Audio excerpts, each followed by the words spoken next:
Le départ du ministre Cheikh Talib Silla de la tête du département de l'énergie n'est pas forcément la solution pour la desserte en électricité en Guinée. C'est du moins l'avis de plusieurs citoyens. Selon eux, le changement du système de gestion du secteur énergétique pourrait être la meilleure option pour donner de l'électricité aux Guinéens. C'est la tête, je voulais dire par là, c'est le président de la République parce que l'affaire de 3 000 milliards, si c'était vrai, il avait investi dans le secteur énergétique. Actuellement, la Guinée allait fournir de l'électricité dans les autres pays. La solution, il faut bannir la médiocrité et puis arrêter de sélectionner les cadres, chercher la compétence. C'est tout. Si les factures ne sont pas payées à l'EDG, tu ne vois pas comment ils vont payer les travailleurs, l'EDG. Il a été honnête de dénoncer ça. Si on avait beaucoup de ministres qui dénonçaient ce qu'ils font là, il y avait un changement. Mais puisque lui il a été honnête de le dire, et on a limogé à cause de ça, et il ne fallait même pas. Parce que le gars il bosse bien, il fait son travail, sinon il n'allait pas dénoncer.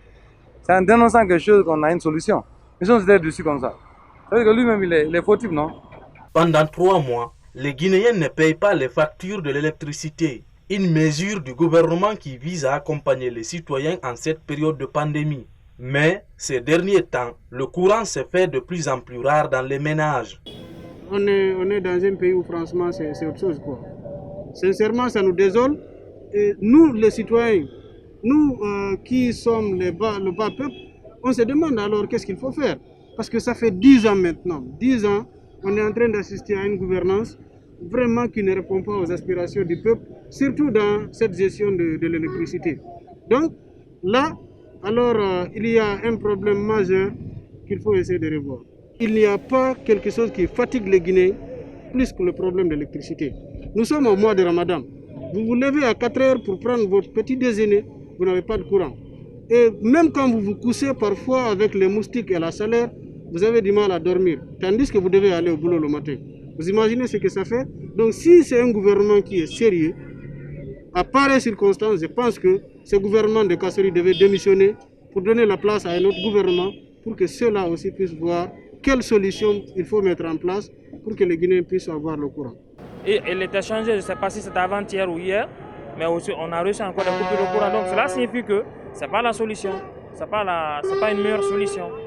Donc la solution, ce n'est rien d'autre que changer tout le système, essayer de faire aussi, de mettre aussi, si quelqu'un commet une erreur, donc essayer de le punir.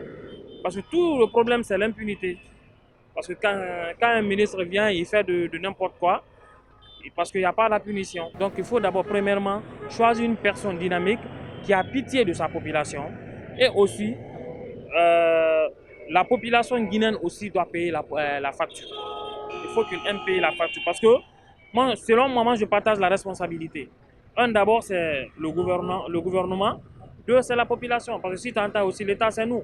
Il faut que nous ayons l'amour de notre pays, payer la facture. Parce que sans l'argent là, on ne pourra rien faire. Qualifiés comme le château d'eau de l'Afrique de l'Ouest, l'eau et l'électricité sont des denrées rares pour les Guinéens. Une problématique qui relance les débats sur la fiabilité et la qualité des barrages hydroélectriques et centrales thermiques qui existent en Guinée.